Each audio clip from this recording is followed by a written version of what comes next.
We gotta make this video. Make sure you hit the like button, subscribe button, share the video, come to this video. Let's get into it. Listen, do y'all think Luka Doncic, SGA,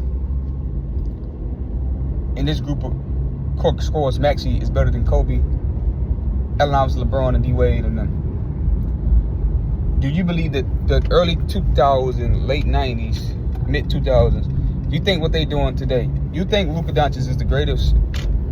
Is the third leading score per game average? That's home on Luka Doncic. Generalizing all NBA today, but let's stay focused on Luka. Luka average is Michael Jordan 30.1, then Wilt 30.0, and then Luka at 28.8. Luka came in the league 2017, 2018, with the pace of play of the game, and they adapted the FIBA World Cup, so they shift the shot clock back to 14 seconds to the full 24 seconds, which give you increased pace, add extra possessions, get stats, points, and rebounds, assists. And all the rules change. You cannot high five a guy. You cannot land his landing spot.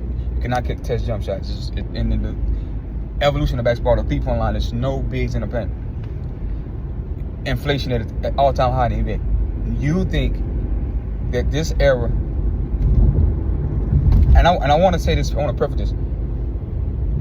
If you think Luka, they say SGA, you hear them argue SGA, SGA got a better bag than Michael Jordan on the Get Reading podcast. Like, he got more stuff in his bag. Michael wasn't doing all the fancy shit or get to it, whatever. I got to that's a video for another day. I'm making this video to say, you might well get ready to say Dak Prescott, Kirk Cousins. That's just Kirk Cousins. Kirk Cousins is better than Joe Montana. Kirk Cousins got 291 passing touchdowns, and he actually got a better touchdown interception ratio than Joe Montana. Kirk Cousins got 291 touchdown passes, got a better touchdown interception ratio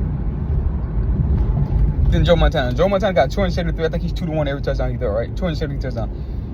You bet off saying Dak Prescott and Patrick Mahomes are going to probably pass Joe Montana this year in touchdown pass.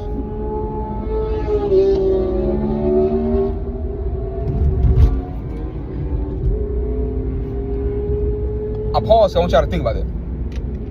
Let's think about Kirk. Kirk has not won a Super Bowl, but his stats are better. Why is his stats better? Then people still think, some niggas, old school niggas, will pick him over Tom Brady still. Some old school niggas will. So, why do we have this affinity about Joe? Because he won 4 Super Bowl. Well, his team was great. Bill Walsh, the head coach, Jerry Rice, the greatest receiver, and he still had a more touchdown passes than Dan Marino, and him and Dan Marino played in the same era.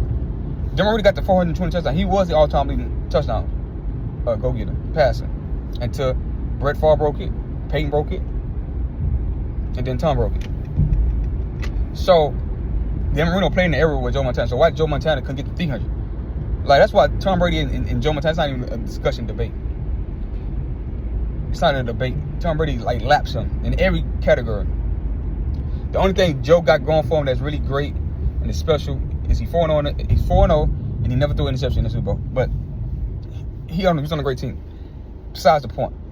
Why is Kirk Cousins have more touchdown passes and a better touchdown? It's easy to explain. NFL is easier. You can't hit niggas in the helmet. You can't hit the quarterback. You can't hit the receiver. You can't touch the receiver past 5 yards. That's why. Inflation. Same thing with the basketball. If you drop Kobe Bryant right now in NBA today, Luka averaging 35, Kobe's averaging 35.4 20 years ago when he was scoring 96 points a game, not 112 points a game. Not running at 108 plus pace, right? So you drop Kobe, he averaging, it literally, you do the he averaging over 40. It's the highest scoring average. Even in the 80s, inflation was high because the pace of play. So Michael Jordan, reason why he probably would average 40 because the 3-ball, he would shot the 3-ball more. Because the pace right now was the same pace he was playing in the 80s when it's high scoring season. The only guy ever to average 35 in a season and have that kind of numbers is Kobe Bryant. He's the only modern day NBA player. Even when James did his 36 and then his 34, pace of play was high. Rule change, the 3-point ball, evolution, inflation. We have to talk about that. That's why we destroy niggas' arguments on this channel. You have to, because if you don't look at it that way, you have to say Kirk Cousins. Nobody on planet Earth think Kirk Cousins better than Joe Montana. I don't even think that. I don't think Dak Prescott better than Troy Aikman. Dak Prescott got more touchdowns than Troy Aikman. He's better? No. So when it comes to basketball, it's that same argument. It's the same shit. Same shit. Inflation. Look at the inflation and rule changes and evolution of the game that they try to make the league more offensive friendly for these players. Same thing in basketball. So stats are skewed. Numbers do lie. If you don't add context and talk about it, and it's matter and tell the truth, and true journalism work, you want to think these niggas, you just put a brown paper up there, Kirk Cousins and Joe Montana. You're going to say Kirk Cousins better because his stats are better. He has a better touchdown interception rate. That kills me. Right? And you have a nigga in today's game that you may think he's a troll, but he just look at the numbers and stats. If you're a stat guy like Nick Wright and all that, you have to say Kirk Cousins. But then you say Super Bowls matter. Yeah, Super Bowls matter because it's a win. It's a quarterback thing. It's a leadership. Tom Brady has the most Super Bowls, and he had all these stats as a quarterback. So he is just nobody. Take him out of the category. I got to debate the other niggas, right? So Tom Brady has everything working for him when it comes to the GOAT debate, the best ever. I don't say GOAT. Great, because that's not a compliment. When you watch Tom Brady play, he's the best pocket passer in the history of the ball. He's the best player ever to find guys and get guys open, throw guys open, and give guys the ball. Jay Cutler throw a pretty ball. I'm not hearing the Aaron Rodgers story. Patrick Mahomes, Harlem Globetrotter. He got 5 seasons already in his 9 years starting, double-digit INTs. You know what I'm saying? Awful numbers in the Super Bowl. A lot of interceptions. He's on point. I think he has the same amount of touchdowns in the Super Bowl that he has interceptions.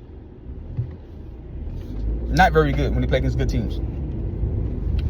Peyton Manning, you can beat the Peyton Manning and put all these stats up against the AFC South and bad teams you play against in other conference and other divisions. But when you get to the playoffs, when everybody good, you're not gonna have a great record. Patrick Mahomes has a great record against the AFC, but against the NFC, he's 3-2, still winning record, but not great. The stats are not great. So it's a totality thing, it's a context thing. So let me know what y'all think. Like the video, comment the video, hit the subscribe. I just wanted to make that analogy and jump from that. And it's like, look, you can look at the number. Okay, these guys are dominating these numbers, but it is fair to adjust the pace and see what these guys would have did in this area. It is fair. It is fair. Because you're going to tell me Kirk Cousins is better than Joe Montana. You're going to tell me Dak Prescott is better than Troy Aikman. You're going to tell me. You flat out telling me that. Without. But then you're going to start using context. No, because Joe Montana got 4 Super Bowls and Joe Montana played in the era where you're going to start using that. So you got to use the same shit, but we using everything. Even in real life, money. Money back then was worth more than what it is today. Because everything costs more. It's inflation. Like the video, comment the video, hit the subscribe button. See you on the next one. Peace.